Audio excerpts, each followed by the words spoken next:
上世纪80年代，在大山深处的一个小村庄里，这里交通不便，信息闭塞，村民们只能靠天吃饭，勉强度日。这天，一阵噼里啪啦的声音打破了小山村的宁静。原来今天是村民福旺的大喜之日，新娘子叫云秀，是十里八乡有名的美女。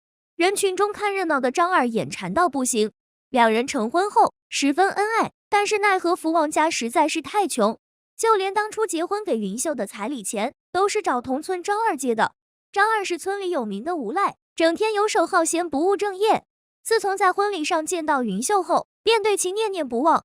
这天，云秀来到河边洗衣服，张二上来就是一顿撩拨，云秀没有搭理他，直接回了家，这让张二心生怨气。要不是自己借钱给福旺，就凭他家徒四壁，去哪娶这么漂亮的媳妇？于是张二生气地追到福旺家，要求马上还钱，否则每个月要多付他5元利息。这对福旺一家来说无疑是雪上加霜，迫不得已，福旺心中便萌生了外出打工的念头。福旺不放心云秀一个人在家，想带着她一起走。可善良的云秀想到年老多病的公婆，还是选择留了下来。为使福旺能安心去打工，她将自己出嫁时的红腰带系在自己的腰上，以示有妇之夫的身份，并发誓她会好好照顾这个家，等着福旺回来。福旺走前，云秀已经有了身孕。起初云秀还能做些活计，可随着肚子一天天大起来，行动越来越不方便。隔壁老实憨厚的乔贵便时不时过来帮衬一把，一来二去，两人也熟络了起来。这天云秀去张二家还钱，不想张二趁机对云秀动手动脚，云秀是敢怒不敢言，匆匆还完钱便赶紧逃离了张二家。晚上张二想到如花似玉的云秀是彻夜难眠，于是偷偷来到了云秀的家中。好在家里的大黄狗察觉到有动静，一阵狂叫将张二给吓跑了。第二天他仍旧贼心不死，尾随去河边洗澡的云秀。趁着云秀洗澡之时，张二直接扑了上去，幸好乔贵听到云秀的呼救声，及时赶来，把张二狠狠地教训了一通。没想到张二恶人先告状，在村里大肆宣扬乔贵和云秀有染，女人们因嫉妒云秀的美貌，对此深信不疑，没人相信云秀是清白的。流言瞬间传遍整个村子，云秀觉得十分委屈，想要到乡里讨个说法。可是云秀的婆婆胆小怕事，劝云秀大事化小，小事化了，毕竟家里还欠着张二的钱。悲愤的云秀只能跑到福旺离开的路口，久久地望着远方。时间一年年的过去，在乔贵的帮助下，云秀凭借自己的劳动，终于还清了欠张二的钱。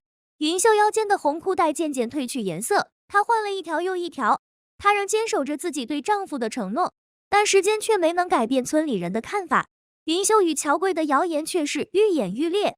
更让云秀难以接受的是，这2年间福旺彻底失去了音讯，公公本来就身体不好，再加上失去儿子的消息，终究没能熬住。失去老伴儿的婆婆也忧虑成疾，一病不起。但她不忘提醒云秀要恪守本分，在家等着福旺回来。晚上云秀看着红裤带感到很无助，这么长时间了，丈夫音讯全无，自己也是个女人，也希望有人疼有人爱，但腰间的这条红裤带束缚的她喘不过气来，只能独自跑到水中肆意地发泄着。这天云秀上山时遇到一条大蟒蛇，慌乱中失足摔下山坡，幸好乔贵及时赶到救起了她。